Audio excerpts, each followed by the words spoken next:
वेदांत चिंतन श्री गुरुदेव दत्त। આપણે દત્ત સંપ્રદાયના અનેક સંતોના જીવન ચરિત્ર જોઈ રહ્યા છે, તો એમાં દત્ત સંપ્રદાય સાથે સંકળાયેલો એક અઘોરી સંપ્રદાય પણ છે। તો એ અઘોરી સંપ્રદાયના એક મહાન ભક્ત, જેઓ દત્ત ભક્ત હતા, એવા દત્ત ભક્ત સંત કિનારામ અઘોરીનું જીવન ચરિત્ર આપણે શ્રવણ કરી રહ્યા છે। તો દત્ત ભક્તિ આમ તો ભારતભરમાં પુરાતન કાળથી પ્રસરેલી છે।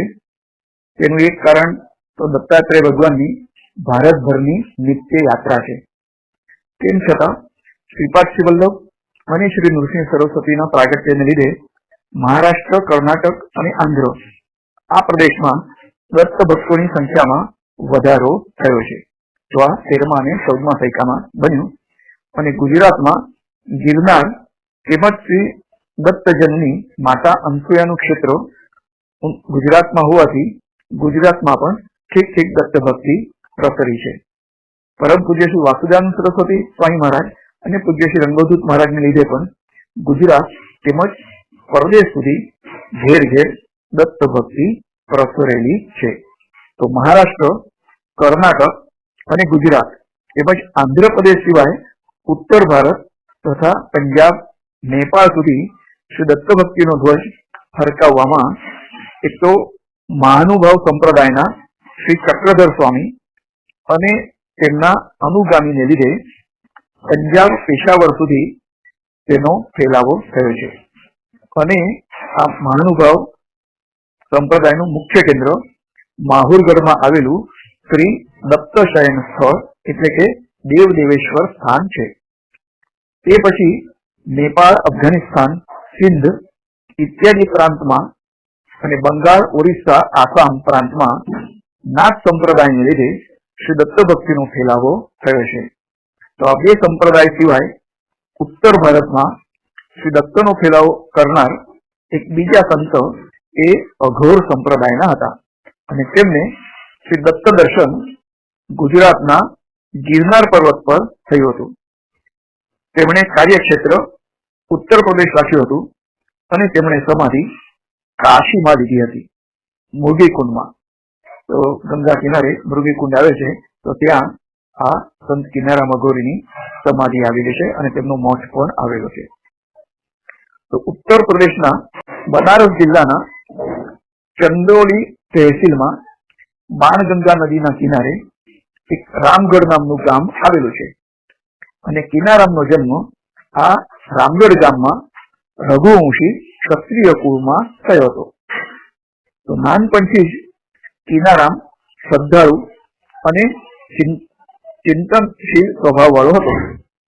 એ સમયના રિવાજ પ્રમાણે કિનારામનો 12મા વર્ષે વિવાહ થયો અને 3 વર્ષ પછી તેની પત્નીનો દેહાંત થયો છે। તો પત્નીના નિધનથી કિનારામનો વૈરાગ્ય દ્રઢ થયો છે અને એક દિવસ કિનારામે કોઈને પણ પૂર્વ સૂચના આપ્યા વગર ગૃહ ત્યાગ કર્યો છે। તો તે ગાજીપુર જિલ્લાના એટલે કે હાલ બલિયા જિલ્લો કહેવાય છે, તો એ જિલ્લાના કારો નામના ગામ નિવાસી શિવરામ નામના રામાનુજ સંપ્રદાયના વૈષ્ણવ મહાત્માના આશ્રમે ગયો છે। અહીં થોડા દિવસ કિનારામ રોકાયો છે, પરંતુ શિવરામ મહાત્માએ જે પુનર્વિવાહ કર્યો તો કિનારામને શિવરામ પ્રત્યેનું માન ઓછું થયું અને તે પોતાને ગામ પાછો આવ્યો છે। તો એક વખત ગુરુ શિષ્ય ગંગા કિનારે ગયા હતા અને કિનારામ ગંગા કિનારાથી દૂર ભેખડ ઉપર ઉભા રહી ગંગાની સ્તુતિ ગાઈ રહ્યા હતા। તો ગંગાના મોજા કિનારામના પગ ધોઈને પાછા વળ્યા છે। તો આ ગંગા મૈયાની લીલા જોઈ શિવરામ મહાત્માને ખાતરી થઈ કે આ યુવાન આગળ જતા મોટો સંત બનશે, કારણ કે ગંગા માતા એના પગ ધોવા માટે છેક ભેખડ સુધી ઊંચે એના મોજા ગયા છે। જોકે શિવરામના પુનર્વિવાહથી કિનારામ તેમનાથી છૂટા પડ્યા છે। કિનારામ ફરી પોતાના ઘેર પાછો ફર્યો છે અને ઘરના સભ્યો ફરી તેને લગ્ન માટે આગ્રહ કરવા લાગ્યા. આથી કંટાળીને ચારેધામ તીર્થયાત્રાના બહાને કિનારામ ઘર બહાર પડ્યો છે કે હું ચારધામની યાત્રા કરીને આવું, પછી આપણે કોઈ વિચાર કરીશું. તો તીર્થયાત્રા પૂરી થયે કિનારામ પોતાને ગામ આવે છે, પરંતુ ઘરમાં નિવાસ ન કરતા તેણે ગામ બહાર એક ઝૂંપડી બાંધી અને ત્યાં તે રહેવા લાગ્યો છે. તે લોકસેવા અને પ્રભુ સંકીર્તનમાં સમય પસાર કરવા લાગ્યો છે અને લોકોના ઉપયોગ માટે તેણે રામસાગર નામનું તળાવ બનાવી છે લોકોના સહયોગથી. તો સમાજ સેવાને લીધે પણ લોકો તેના તરફ આકર્ષાયા છે અને તેની કુટીરમાં ભક્તોની ગીર્દી રહેવા લાગી છે. તો કિનારામ નાનપણથી જ પરોપકારી સ્વભાવ વાળો હતો અને સમાજ સેવાના પણ તે કામ કરતો હતો અને પ્રભુ ભક્તિ તેનામાં વિશેષ હતી. આથી સંકીર્તન ભક્તિ તે કરતો અને લોકોને પણ તેમાં જોડતો હતો. કિનારામ વિશે માહિતી એકઠી કરતા જાણવા મળ્યું કે તેમના જન્મનું વર્ષ એકદમ નક્કી નથી, પરંતુ ઈસવીસન 1600 થી 1628 વચ્ચેના કોઈ વર્ષમાં ચૈત્ર માસમાં તેમનો જન્મ થયો હતો. તેમનો સમાધિકાળ ઈસવીસન 1772 છે. આમ લગભગ 125 વર્ષ સુધી તેઓ સદેહે હયાત હતા. તેમના પિતાનું નામ અકબરસિંહ હતું અને બે મોટા ભાઈઓના નામ અનુક્રમે ગયંદરસિંહ અને જસનાસિંહ હતા.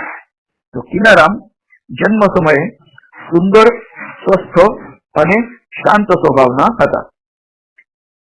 તેમના જન્મ પછી કુટુંબની આર્થિક પરિસ્થિતિ, ધનધાન્ય તેમજ સંપત્તિમાં ધીમે ધીમે વધારો થતો ગયો છે.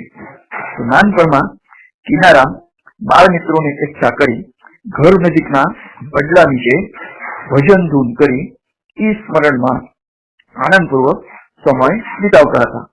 તો બાળ કિનારામની ભજન પ્રવૃત્તિ સારી હતી, પરંતુ પ્રપંચમાં રાખતા તેમના માતા પિતાને તે સારી ન લાગી. તો માતા પિતાને એમ જ લાગતું હતું કે જો આ કિનારામ નાનપણથી ભક્તિના માર્ગે વળે તો આગળ જતા તે સંસારી થઈ શકશે નહીં, ગૃહસ્થાશ્રમી થઈ શકશે નહીં. તો એ રીતથી તેમને મોટું સાંસારિક નુકસાન હતું. પણ જે દિવ્ય અંશથી સંત પુરુષો જન્મ લે છે તો સામાન્ય માણસ કરતા તેમની વિચારસરણી અને વૈરાગ્ય પ્રતિ આકર્ષણ એ હંમેશા હોય જ છે. જોઈ ગયા કે સંત કિનારામ અઘોરીના માતા પિતા કિનારામને સાધુ નહીં પરંતુ ગૃહસ્થ બનાવવા ઈચ્છતા હતા. આથી તેમણે તેના લગ્ન 12 વર્ષની વયે જ કરી દેવામાં આવ્યા હતા. તો તારા શાહબાદ પ્રદેશના લકડી પકડી ગામના ક્ષત્રિય પરિવારની કન્યા તેમના માટે નક્કી થઈ અને ઉત્તર પ્રદેશમાં ક્ષત્રિય પરિવારમાં નવી વહુ ઘરમાં પ્રવેશે તે પહેલાનો પ્રસંગ ઉજવાઈ રહ્યો હતો. તો તે સમયે કિનારામે માતા પાસે દૂધ ભાત ખાવાની ઈચ્છા જાહેર કરી. તો તે સમાજમાં શુભ પ્રસંગે દૂધ ભાત ખાવો એ અશુભ મનાતું હતું. માતા તેના પર ગુસ્સે થઈ અને કહ્યું કે બેકમજી, તને અક્કલ નથી કે શુભ પ્રસંગે દૂધ ભાત ન ખવાય? કિનારામ પર તેની કોઈ અસર ન થઈ અને તેને તો દૂધ ભાત ખાવાની હઠ પકડી. ઘણા બધાના સમજાવવા છતાં કિનારાને તેની હઠ પૂરી કરી દૂધ ભાત ખાવાની અને બીજા દિવસે સવારે સાસરી પક્ષ તરફથી શુકનિયાળ સંદેશો આવ્યો કે સાસરીમાં વહુનું નિધન થયું છે. તો ઘરના કુટુંબીજનો આને માટે કિનારામને જ દોષી ઠરાવવા લાગ્યા છે. તો કે કિનારામને આ પ્રસંગ પરથી દેહની ક્ષણભંગુરતાનો ખ્યાલ આવી ગયો અને તેના વૈરાગ્યના અંકુર વધુ દ્રઢ થયા છે. કિનારામે ગૃહત્યાગ કર્યો અને શિવરામ નામના મહાત્મા પાસે ગયો છે, જેઓ ગાજીપુર જિલ્લાના કારો ગામમાં રહેતા હતા. તો શિવરામ ગૃહસ્થાશ્રમી મહાત્મા હતા અને તેમની પત્ની પતિવ્રતા સ્ત્રી હતી અને શિવરામ શાસ્ત્રીના પત્ની પ્રતિ કિનારામને પણ પૂજ્ય ભાવ હતો. તો ગુરુ માતાનું અચાનક નિધન થયું અને કીનારામને આ બીજો આઘાત હતો અને ગુરુ માતા પણ કીનારામ પર પુત્રની જેમ વાત્સલ્ય દર્શાવતા હતા. તો થોડા સમય પછી શિવરામે બીજા લગ્નની ઈચ્છા વ્યક્ત કરી. ત્યારે કીનારામે ગુરુને રોકવું પરખાવ્યું કે જો તમે બીજો વિવાહ કરશો તો હું પણ બીજું લગ્ન કરીશ, એટલે કે હું પણ બીજા ગુરુ કરીશ. તો શિવરામે પોતાનો નિશ્ચય બદલ્યો નહીં અને કીનારામ પણ ગુરુને રામ રામ કરીને આગળ જતા રહ્યા છે. તો કારો ગામ છોડી કીનારામ ફરતા ફરતા નૈગડી ગામમાં આવીને પહોંચ્યા છે. તો અહીં એક ચમત્કારી ઘટના બની છે. તો કીનારામ એક ભાંગેલી તૂટેલી ઝૂંપડી પાસેથી પસાર થતો હતો ત્યારે તેમાંથી તેને એક ઘરડી સ્ત્રીનો રુદન કરતો અવાજ સાંભળ્યો છે.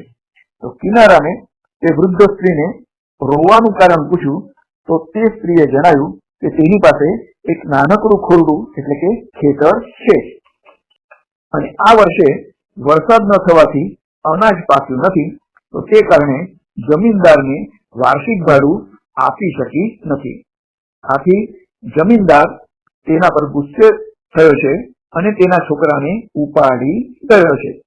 તો કીનારામને આ કરુણ કથની સાંભળી ખૂબ જ લાગી આવ્યું અને આ સંકટમાંથી બચાવવા માટે કીનારામ તે સ્ત્રીને લઈ જમીનદાર પાસે ગયો છે. તો કીનારામે જમીનદારને વિનંતી કરી કે તે સ્ત્રીના છોકરાને મુક્ત કરે.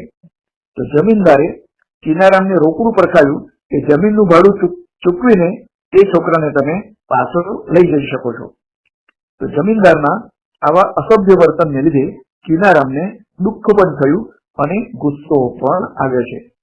તો કીનારામે જમીનદારને જણાવ્યું કે જે જગ્યા પર તે વૃદ્ધ સ્ત્રીનો છોકરો ઉભો છે તે જમીન નીચે ઘણું ધન દટાયેલું છે, તેને ખોદીને તેને લઈ લે અને આ છોકરાને મુક્ત કરે. તો જમીનદારે તે જગ્યા ખોદી તો તેને સોનામોહરોથી ભરેલો ચરુ મળ્યો છે અને આ અદ્ભુત ચમત્કાર જોઈ ત્યાં હાજર રહેલા બધા જ લોકો આશ્ચર્યમાં પડ્યા છે અને કીનારામ પ્રત્યે તે સર્વને પૂજ્ય ભાવ થયો છે. તે બધા લોકો કીનારામના ચરણોમાં પડ્યા અને જમીનદારે પણ કીનારામ પ્રત્યે અહોભાવ બતાવતા તેના ચરણોમાં પડી માફી માંગી છે. જમીનદારે ડોશીના છોકરાને મુક્ત કર્યો છે અને તે ડોશીનું કાયમ માટેનું જમીન ભાડું માફ કર્યું છે. તો ડોશીને અતિ આનંદ થયો અને તેણે પોતાના પુત્રના માથા પર હાથ ફેરવીને વહાલ કરી છે અને તે છોકરો કીનારામને સોંપીને કહ્યું કે આ મારો પુત્ર આજથી તમારો ચેલો છે અને તમને કાયમ માટે સોંપું છું. તો ડોશીના છોકરાએ કીનારામને પ્રણામ કર્યા અને તેના માથા પર હાથ મૂકી કીનારામે તેનું નામ બીજારામ પાડ્યું છે. તો ડોશીનો છોકરો એ કીનારામનો ચેલો થયો અને તેનું નામ કીનારામે બીજારામ એમ પાડ્યું છે. કીનારામ તથા બીજારામ એક દિવસ તે ગામમાં રહ્યા છે અને બીજા દિવસે ત્યાંથી ચાલી નીકળ્યા છે. તો જે અદ્ભુત શક્તિ દ્વારા જમીનમાં દટાયેલો ચરુ આ કીનારામે જમીનદારને બતાવ્યો હતો. તો જ્યાં પોતાની પ્રતિષ્ઠા થાય તો ત્યાં સંત પુરુષો વધારે રોકાતા નથી અને બીજે સ્થળે જતા રહે છે. તો ગુરુ શિષ્ય તીર્થાટન હેતુથી માર્ગસ્થ થયા છે અને પગપાળા ચાલીને ગુજરાતના જૂનાગઢમાં આવી પહોંચ્યા છે. તો જૂનાગઢમાં જ ગિરનાર પર્વત આવેલો છે, જ્યાં ગુરુ દત્તાત્રેય અને 84 સિદ્ધો તથા નવનાથની સિદ્ધપીઠ પણ આવેલી છે. તો તે સમયે જૂનાગઢમાં નવાબનું એટલે કે મુસ્લિમ રાજ્ય હતું. સંત કીનારામ અને શિષ્ય બીજારામ આ ગુરુ શિષ્ય જૂનાગઢ આવી પહોંચ્યા છે અને જૂનાગઢમાં નવાબી વહીવટ હતો. હિન્દુઓની કનડગત હંમેશા થતી રહેતી અને સંત સાધુ ભિક્ષુક પ્રત્યે તેઓ હંમેશા ગેરવર્તન બતાડતા હતા. ઘણા મુસ્લિમ સંતો સર્વ પ્રત્યે સંભાવ દર્શાવનારા હતા, પરંતુ તેવા સંતો પ્રત્યે પણ રાજ્યકર્તાઓ ઉપેક્ષા ભાવ દર્શાવતા હતા. રાજ્યના કોઈ અમલદારના મનમાં કોઈ તુક્કો સૂજો તો પ્રજા કનડગતની એક પણ તક તેઓ જતી કરતા ન હતા. એક અમલદારના મનમાં વિચાર આવ્યો કે સાધુ સંતો ફોગટના આમ તેમ ફરીને મફતનું ખાઈ તગડા બને છે, તો તે સર્વને જેલમાં પૂરો અને તેમની પાસે કામ કરાવો. તો ચપટી પીસીને એમની પાસેથી લોટ દળાવો. તો જૂનાગઢમાં જે પણ સાધુ સંત દેખાય તેને જેલમાં પૂરવામાં આવતા અને સવારથી સાંજ તેમની પાસે લોટ દળવાની ચપટી ચલાવવાનો આદેશ થયો છે. કોઈ સાધુ શારીરિક નબળાઈને લીધે મંદ લાગે તો કોરડા ફટકારવામાં આવતા હતા અને ગિરનારને લીધે આખા ભારતભરમાંથી યાત્રાળુઓ સાધુ સંતો જૂનાગઢ આવતા હતા. તો તેવા સર્વ સાધુ સંતોને જેલ ભેગા કરવામાં આવ્યા અને પથ્થરની ઘંટીઓ દ્વારા લોટ દળાવી લેવામાં આવતો હતો. તો કિનારામ અને બીજારામ જૂનાગઢમાં આવ્યા તો તેમને પણ જેલમાં પૂરવામાં આવ્યા અને તેમને લોટ દળવાની ઘંટી સોંપવામાં આવી છે. પ્રથમ તો પ્રારબ્ધ સમજી તેઓ કર્મયોગ આચરવા લાગ્યા, પરંતુ કિનારામે નક્કી કર્યું કે આ કષ્ટમાંથી બધા જ સાધુ સંતોને મારે ઉગારવા છે. તો કિનારામ અને બીજારામને પણ ઘંટીઓ આપવામાં આવી અને બધા જ સાધુઓ ઘંટીમાં લોટ દળતા હતા અને જે કોઈ થોભી જાય તો તેમના પર કોરડા ફટકારવામાં આવતા હતા. તો બીજારામ અને કિનારામ ખાલી બેસી રહ્યા. તેમણે નક્કી જ કર્યું હતું કે આપણે આ રીતે કરવાનું છે. આથી નિરીક્ષણ કરતા ત્યાં આવ્યો છે અને કેમ લોટ દળતા નથી તેમ પૂછ્યું. તો કિનારાને તેની ઘંટીને ઉદ્દેશીને કહ્યું કે તું અપને આપ ચલતી ચલ. અને આશ્ચર્ય એ થયું કે કિનારામની ઘંટી તેમની મેળે ચાલવા લાગી અને કોઈ અદ્રશ્ય હાથ એ અનાજ એમાં નાખવા લાગ્યો છે. પછી તો બીજારામની ઘંટી પણ પોતાની મેળે ગોળ ગોળ ફરવા લાગી અને જેટલા પણ સાધુઓ હતા તે સર્વની ઘંટીઓ પણ આપમેળે ફરવા લાગી છે. તો ઘંટીને ફેરવવામાં જે શ્રમ જોઈએ તો એ શ્રમ હવે સાધુ સંતોને પણ લાગતો ન હતો અને તેઓ મુઠ્ઠીઓ ભરી અનાજ અંદર નાખતા હતા. નવાબના માણસોએ આ આશ્ચર્ય જોઈને નવાબને ખબર કરી અને નવાબ સ્વયં ત્યાં જોવા માટે આવે છે તેની ખાતરી કરવા. અને કિનારામની તેણે માફી માંગી અને તેને દરબારમાં માનભેર લઈ આવવા માટે આજ્ઞા કરી છે. તો સિપાહીઓ કિનારામને સન્માન સાથે નવાબની બગીમાં દરબારમાં લઈ આવ્યા છે અને નવાબે સિંહાસન પરથી ઉઠીને કિનારામનું સ્વાગત કર્યું છે. નવાબે તેમને કિંમતી ઝવેરાત ભર્યો થાળ ભેટ કર્યો છે. તો કિનારામે તે થાળમાંથી કેટલાક રત્નો હાથમાં લઈ મોંમાં મૂક્યા અને બોરની જેમ મોંમાં મમાવ્યા પછી એમ કહેતા થૂંકી નાખ્યા કે આમાં મીઠાશ પણ નથી કે ખારાશ પણ નથી, એટલે આનાથી ન તો ભૂખ મટશે કે અર્થ પણ મટશે. તો આ બધા મારા માટે નકામા છે. તો સાધુ હોવા છતાં આવું કિંમતી રત્નો ને પણ જે એકદમ તુચ્છ સમજે છે તો તેઓ જ સાચા સાધુઓને સંત હોઈ શકે છે તેમ નવાબને પણ લાગ્યું છે. તો કિનારામની અવધૂતી રીત જોઈને નવાબ મનમાં સમજી ગયો કે આ કોઈ સિદ્ધ અવલિયો એટલે કે સંત છે અને આવા મહાપુરુષ જો મહેરબાન થાય તો કોઈની પણ મનોકામના પૂરી થઈ શકે છે. નવાબ પોતે પણ નિસંતાન હતો અને તેણે પુત્ર માટે કિનારામને પ્રાર્થના કરી છે. તો કિનારામે તેના મસ્તક પર હાથ મૂકી આશીર્વાદ આપતા કહ્યું કે તારે ત્યાં એક વીર અને ગુણવાન પુત્ર થશે, પરંતુ તે માટે જેલમાં પૂરેલા બધા જ સાધુ સંતોને તારે છોડી મૂકવા પડશે અને તેમને પેટ ભરીને તું મિષ્ટાન્ન જમાડ, તેમને દક્ષિણા પણ આપ અને સન્માનપૂર્વક તે બધાને તું વિદાય કર. તો બીજી વાત ધ્યાનમાં રાખ કે ગિરનારમાં તીર્થયાત્રા માટે આવનાર દરેક સાધુને તારા તરફથી અડધો શેર લોટ, અડધો શેર દાળ, શાક, ગોળ અને ઘીનું અન્નદાન શરૂ કર. તો કિનારામની સલાહને નવાબે તરત જ અમલમાં મૂકી દીધી અને તે જ દિવસે તેણે જેલમાં પૂરેલા સાધુ સંતોને માનપૂર્વક છોડી મૂક્યા છે અને આગળ જતા નવાબને એક વીર અને ગુણિયલ પુત્ર થયો છે. તો કિનારામ બીજારામને તળેટીમાં મૂકીને એકલા જ ગિરનારના પગથિયા ચડવા લાગ્યા છે. તો પાષાણ ઉપર ઉપસેલા શ્રી દત્ત ભગવાનના ચરણ ચિહ્નો જોઈને કિનારામને ખૂબ જ આનંદ થયો અને તેણે એક અઠવાડિયા સુધી અનશન કરવાનો નિશ્ચય કર્યો છે. તો એક દિવસ પૂરો થયો, હજુ દત્ત ભગવાનની તેને ઝાંખી ન થઈ. બીજો દિવસ પણ તેમ જ ગયો છે અને હૃદયમાં આર્ત પ્રાર્થના તેની ચાલુ હતી. ત્રીજા દિવસે પણ એ જ રીતે પસાર થયો છે અને કિનારામનું શરીર કૃશ થવા લાગ્યું. ચોથા દિવસે વહેલી સવારે એક જ્યોતિ કિનારામની સામે ઘનીભૂત થઈ છે અને તેમાં એક યોગી કિનારામને દેખાયા છે. તો તેઓ મહાયોગી ગોરક્ષનાથ હતા. ગોરક્ષનાથે કિનારામને સમજાવ્યો કે ઇષ્ટ પ્રતિ હઠાગ્રહ સારો નહીં, તું અનશન સમાપ્ત કરી દે. તો કિનારામે પણ અનશન સમાપ્ત કર્યું છે અને ગોરક્ષનાથે તેને આશીર્વાદ આપતા કહ્યું કે તને જરૂરથી શ્રી દત્ત ભગવાનના દર્શન થશે. કિનારામને દત્તાત્રેય ભગવાનના વહાલા શિષ્ય ગોરક્ષનાથના દર્શન થયા હતા અને ગિરનાર ઉતરતા તેને મનમાં થયું કે પર્વતની પરિક્રમા પણ કરવી જોઈએ. આથી તે નીચે ઉતરતા જંગલના રસ્તે આગળ વધ્યો છે.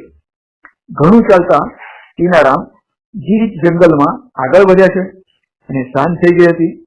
અંધારું સમગ્ર પર્વતને જકડી રહ્યું હતું. કિનારામ મંદ પ્રકાશમાં પણ ચાલતો રહ્યો છે. છેવટે સ્પષ્ટ રસ્તો દેખાવાનો બંધ થયો. ખીણ છે કે રસ્તો છે તેની પણ ખબર પડતી ન હતી. છેવટે એક પણ ડગલું આગળ વધાય તેમ ન હતું અને રાત કીડાઓનો અવાજ કાનમાં ગુંજતો હતો. ક્યાંક ક્યાંક હિંસ્ર પશુઓના અવાજ પણ સંભળાતા હતા. છેવટે કિનારામે અંતઃકરણના ઊંડાણમાંથી સમગ્ર શક્તિ એકઠી કરીને ગુરુ દત્તાત્રેયને હાક મારી છે કે અલગ ગિરનારી તેરા ભરોસા ભારી, ઝટકર સહાય હમારી. તો આ હાકના કેટલાય ગુણક પડઘા એટલે કે પ્રતિધ્વનિ સંભળાવવા લાગ્યા અને ગિરી પ્રદેશનું વાતાવરણ એકદમ કંપી ઉઠી છે. તે પછી નીરવ શાંતિ છવાઈ ગઈ. એટલામાં કિનારામને થોડે દૂર એક મોટી સડકથી ધૂણી દેખાય છે. તે ધૂણીનો સોનેરી પ્રકાશ માર્ગમાં આવતા પદાર્થોને પ્રકાશમાન કરી રહ્યો હતો. તો આ જોઈ કિનારામના મનમાં આશાનો સંચાર થયો છે અને તેને ધૂણી તરફ ડગ માંડ્યા છે. ધૂણી નજીક આવીને જુએ છે તો તે ધૂણીમાં 3-4 મોટા લાકડા સળગી રહ્યા છે અને તેના પ્રકાશમાં ત્યાંની દરેક વસ્તુ સ્પષ્ટ દેખાતી હતી. ધૂણીના પ્રકાશમાં એક મોટો વડલો દેખાયો, જેના ટેકે એક મહાન તપસ્વી બેઠા છે. તેમના મસ્તક ઉપર અગ્નિશિખા જેવી પિંગળ જટાનો મુગુટ શોભી રહ્યો છે અને તેના શરીર પર ભસ્મ વિલેપન કરેલું છે. તેની કમરે કૃષ્ણાજીન શોભી રહ્યું છે અને ધૂણીની એક બાજુ મોટું ત્રિશૂળ ખોસેલું દેખાયું છે. એ ત્રિશૂળના વચલા પાખિયામાં ડમરું પણ લટકી રહ્યું છે અને આ તેજસ્વી મહાત્માને વંદન કરી કિનારામ તેમની આજ્ઞા પ્રમાણે તેમની નજીક બેઠો છે. કિનારામને અહીંનું વાતાવરણ અદભુત લાગ્યું અને થોડા સમય પછી કિનારામનો થાક પણ ઉતરી ગયો છે. ત્યારે મહાતપસ્વીએ તેના વિચારો વાંચી સ્મિત કરીને કૃપા દ્રષ્ટિ ફેંકી છે. તો તપસ્વીએ પોતાના ચીપિયા વડે ધૂણીમાંથી 3-4 કંદમૂળ કાઢ્યા અને કિનારામને આરોગવા માટે આપ્યા છે. તો તે કંદમૂળો અતિ સ્વાદિષ્ટ અને પૌષ્ટિક હતા અને તેનાથી કિનારામની ભૂખ અને તરસ પણ મટી ગઈ છે. તેના શરીરમાં શક્તિનો નવો સંચાર થયો અને તે મહાતપસ્વીએ કિનારામને પ્રશ્ન કર્યો કે આ ઘનઘોર જંગલમાં અંધારી રાતે કેમ એકલો ભટકી રહ્યો છે? તો કિનારામે વિનમ્ર ભાવે જવાબ આપ્યો કે પુરી દ્વારકા ગુમતી ગંગા સાગર તીર દત્તાત્રેય મોહી કહ મિલે કહન મહાભવ તીર. તો કિનારામનો જવાબ સાંભળી મહાતપસ્વી રૂપે છુપાયેલા ભગવાન ગુરુ દત્તાત્રેય હસી પડ્યા અને તેને પોતાના મહેશ્વર સ્વરૂપના દર્શન કરાવ્યા છે.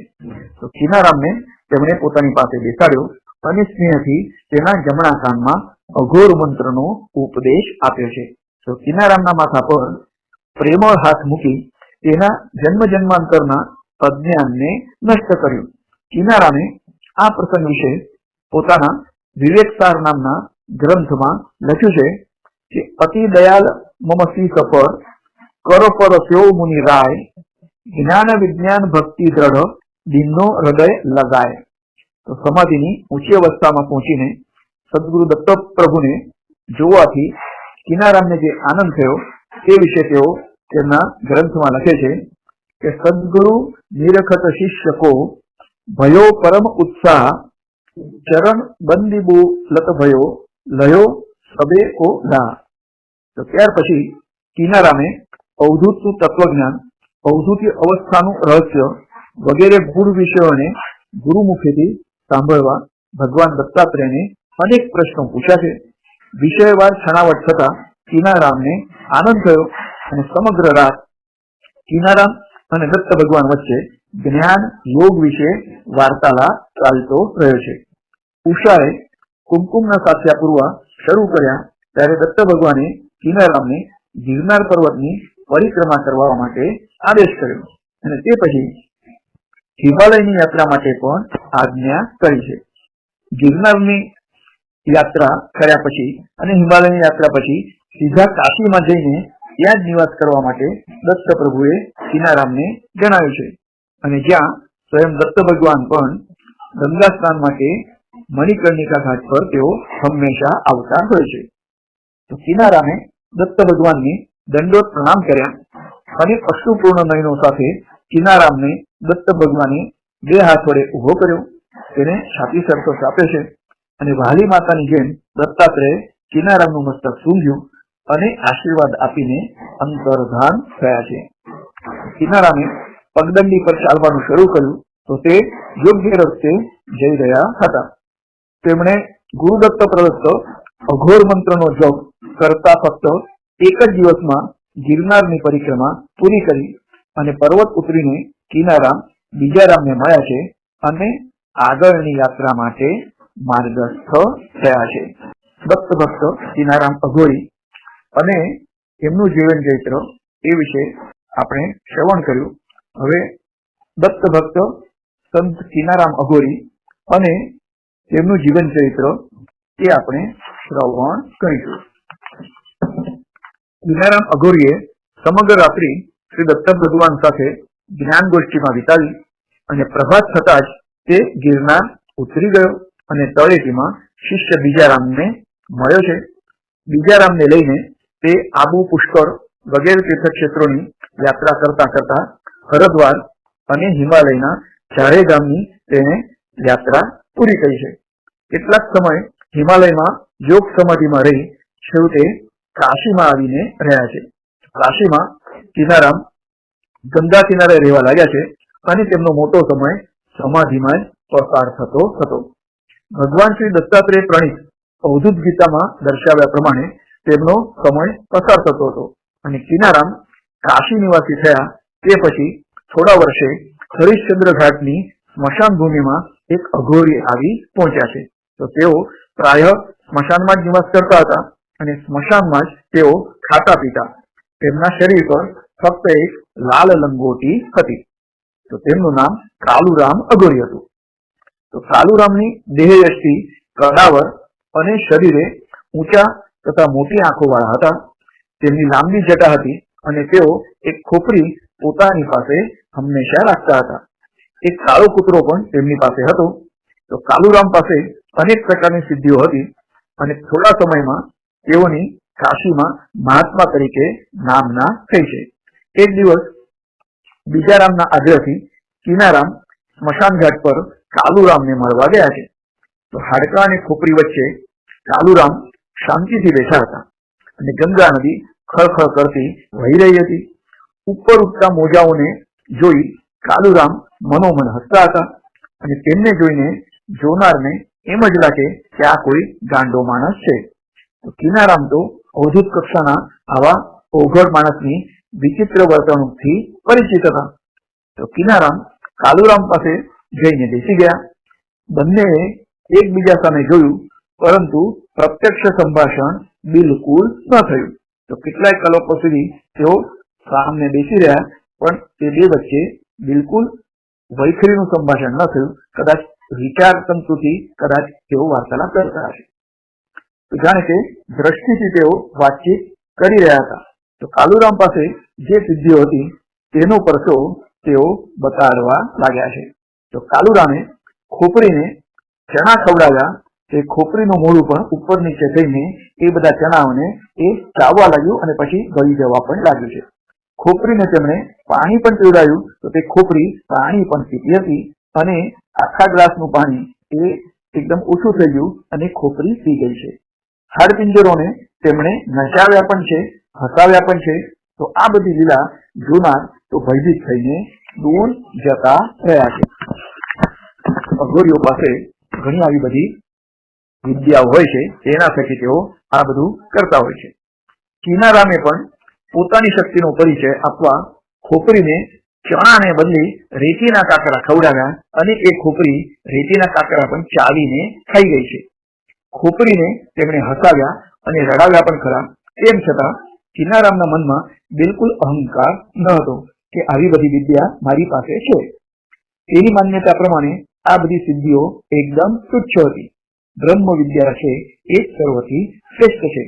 પણ આ અઘોર સંપ્રદાયમાં પ્રાથમિક કક્ષાએ તો આ બધી સિદ્ધિઓ આવતી જ હોય છે અને ઘણા લોકોને તેનો અહંકાર પણ થાય છે અને અહંકાર થવાથી તેમનું પતન પણ થતું હોય છે. થોડી વાર પછી કાલુરામે કિનારામની પરીક્ષા કરવા માટે કહ્યું કે મને માછલીનું ભોજન કરાવો. તો કિનારામે હાથ ઊંચો કરી ગંગા તરફ જોયું અને એક મોટી માછલી છલાંગ મારી ગંગાના જળમાંથી કાલુરામ પાસે આવી ગઈ અને કાલુરામ તે આખી માછલીને કાચીને કાચી ખાઈ ગયા છે.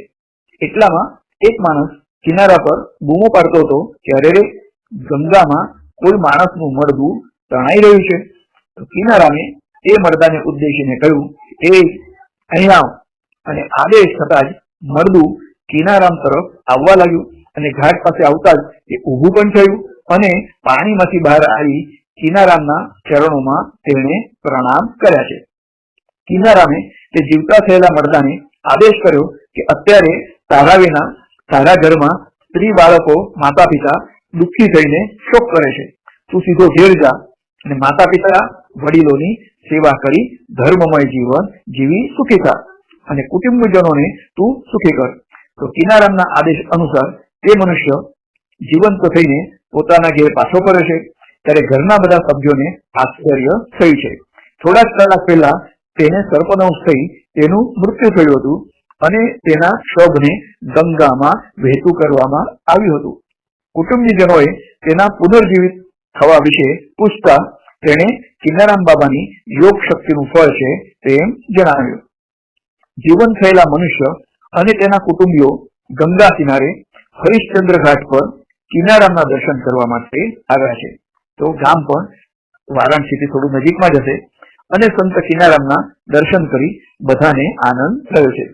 કિનારામે જીવન થયેલા માણસનું નામ રામજી પાવનરામ એટલે કે ભગવાન રામે જેને જીવતો કર્યો તેમ પાડ્યું છે.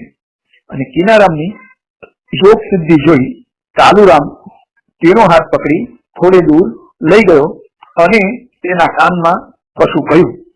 તે પછી તે બંને શિવાલા પાસે કૃમિકુંડ પર ગયા છે અને ત્યાં કાલુરામે કિનારામને કહ્યું કે તેઓ તેની પરીક્ષા કરવા જ કાશીમાં આવ્યા હતા.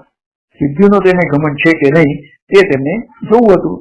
તો કિનારામનો નિરહંકારી સ્વભાવ જોઈ કાલુરામને આનંદ થયો અને કાલુરામે પછી પોતાનું સાચું સ્વરૂપ પ્રગટ કર્યું છે અને ગુરુ દત્તાત્રેયને જોઈને કિનારામે તેમના ચરણો પર માથું મૂક્યું છે. ગુરુ દત્તાત્રેય કાલુરામનું રૂપ લીધું હતું અને તેઓ કિનારામની પરીક્ષા કરવા ત્યાં આવ્યા હતા કે કિનારામને સિદ્ધિનો અહંકાર છે કે નહીં, ઘમંડ છે કે નહીં. અને તેમણે કિનારામના માથા પર વરદસ્ત મૂક્યો છે અને કિનારામ સમાધિને પ્રાપ્ત થયા છે. તો પોતાના આ અનુભવ વિશે કિનારામે પોતાના સ્વરચિત ગ્રંથમાં લખ્યું છે કે કિના કિન્ના સબ કહે, કાલુ કહે ન કોઈ, કાલુ કિના એક ભયો, રામ કરે તો હોય. તો કિનારામ ની શક્તિ જોઈને લોકો કિનારામ કિનારામ કરે છે, પણ એની પાછળ એમના ગુરુ આ કાલુરામની શક્તિ છે એમ આ ગ્રંથમાં તેમણે લખ્યું છે.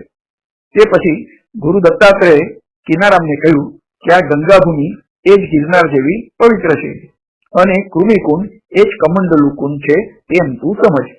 અહીં જ હવે તારે જિંદગી સુધી નિવાસ કરવાનો છે. તો કિનારામે ગુરુ દત્તની આજ્ઞા શિરસાવંદ્ય કરી ત્યાં જ રહેવા લાગ્યા છે. દત્ત ભગવાન અંતર્ધાન થયા અને તે પછી કિનારામ મોટે ભાગે કુર્મીકુંડ પાસે આંબલીના ઝાડ નીચે સમાધિ અવસ્થામાં રહેતા હતા.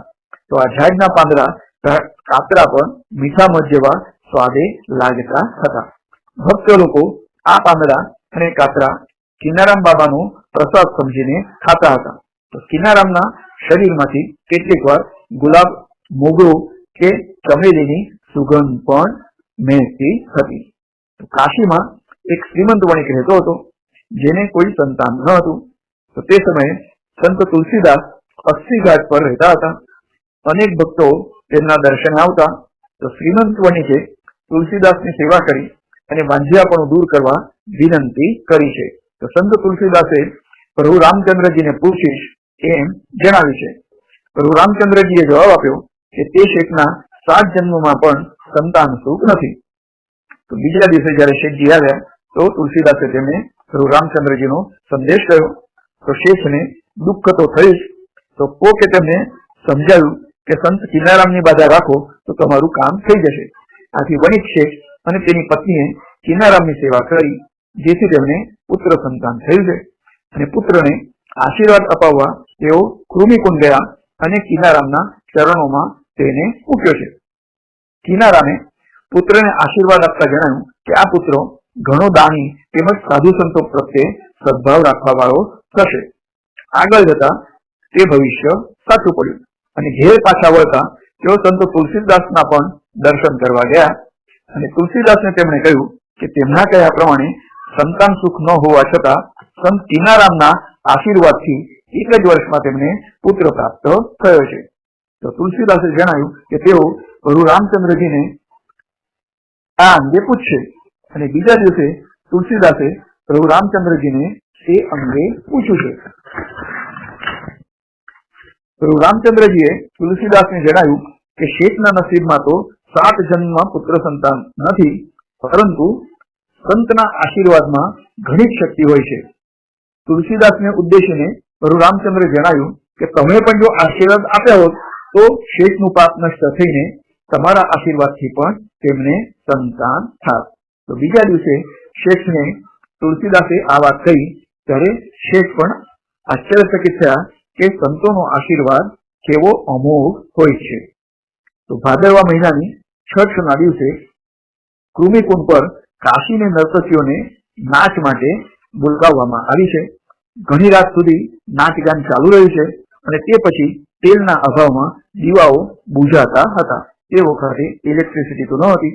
તો કિનારામે એક વાસણમાં હિસાબ કર્યો અને તે બધા દીવામાં પૂરવા માટે શિષ્યોને જણાવ્યું છે. અને એમ કરતા દીવાઓ આખી રાત પ્રજ્વલિત થયા છે. તો આ છઠના દિવસે હજુ પણ કૃમિકુંડના આશ્રમ પર નર્તકીઓ વિનામૂલ્યે નાચગાન કરે છે. તો આજે છઠ છે ભાદરવાની, એ લોકાર્પિત છઠ તરીકે પણ ઓળખાય છે. તો કાલુરામની દીક્ષા લીધા પછી કિનારામ કૃમિકુંડ પર જ રહેવા લાગ્યા છે. અને ગુરુઓના દેહાંત પછી તેમણે અઘોર સંપ્રદાયના પ્રચાર માટે ખૂબ પરિશ્રમ કર્યો અને પોતાના પૂર્વ એટલે કે આદ્ય ગુરુના સંસ્કારથી તેમણે વૈષ્ણવ પરંપરા પણ ચાલુ રાખી. અને મારુફપુર, નથીડી, પરાનાપુર અને મહુવરમાં કિનારામે વૈષ્ણવ મતના મઠની સ્થાપના કરી. જ્યારે દેવલ, હરિદ્વારપુર, કૃમિકુંડમાં અઘોરી પંથના મઠની તેમણે સ્થાપના કરી છે. કૃમિકુંડનો રામશાલા મઠ એ ત્યાંનો મુખ્ય મઠ છે. અહીં કાલુરામ તેમજ કિનારામ આ બંને ગુરુ શિષ્યની સમાધિ પણ આવેલી છે. કેટલાક ધર્મગ્રંથો અઘોર સંપ્રદાયને અદ્વૈતવાદી માને છે, જ્યારે કેટલાક અનુસાર આ સંપ્રદાય તાંત્રિક હોવાનું મનાય છે. તેમાં અવધૂત, માયા અવધૂત, અઘોરી તેમજ અવઘડ આ વિવિધ પ્રકારો છે. અવધૂત એ દ્વૈત, અદ્વૈત, દ્વૈતાદ્વૈત થી પર હોય છે. સંત કિનારામે 6 મહિના પહેલા જ પોતાનો નિર્વાણ દિવસ જાહેર કર્યો હતો અને તે દિવસ આવતા ઈસવીસન 1772માં કિનારામે અઘોર મંત્રનો ઉચ્ચાર કરતા તેમની જ્યોતિ પરમ જ્યોતિમાં વિલીન થઈ ગઈ. તેમના પવિત્ર શરીરને કૃમિકુંડની ભૂમિમાં સમાધિ આપવામાં આવી અને કાશીમાં શિવાલા મહોલ્લાના કૃમિકુંડ પર આવેલા અઘોર મઠને ત્યાંના લોકો કાશીનું ગિરનાર પણ કહે છે. સંત કિનારામે પોતાના મતના સ્પષ્ટીકરણ માટે વિવેકસાર નામનો ગ્રંથ ઈસવીસન 1756 રચ્યો છે. તો આ ગ્રંથ સિવાય તેમણે રામ રમાલ, રામ મંગલ ઇત્યાદિ વૈષ્ણવ મત પ્રધાન ગ્રંથોની પણ રચના કરી છે. કિનારામે શ્રી દત્તને પોતાના પરમ ગુરુ અને પથ પ્રદર્શક માન્યા છે. તેમણે પોતાની માન્યતાને અવધૂત મત એમ દત્ત સૂચક નામ આપ્યું છે.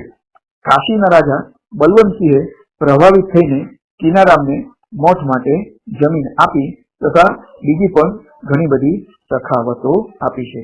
તો અઘોર સંપ્રદાયના સંત કિનારામ અઘોરી જેઓ દત્ત ભક્ત હતા તેમનું જીવન ચરિત્ર અને લીલાને આપણે શ્રવણ કરી છે. અવધૂત ચિંતન શ્રી ગુરુદેવ દત્ત.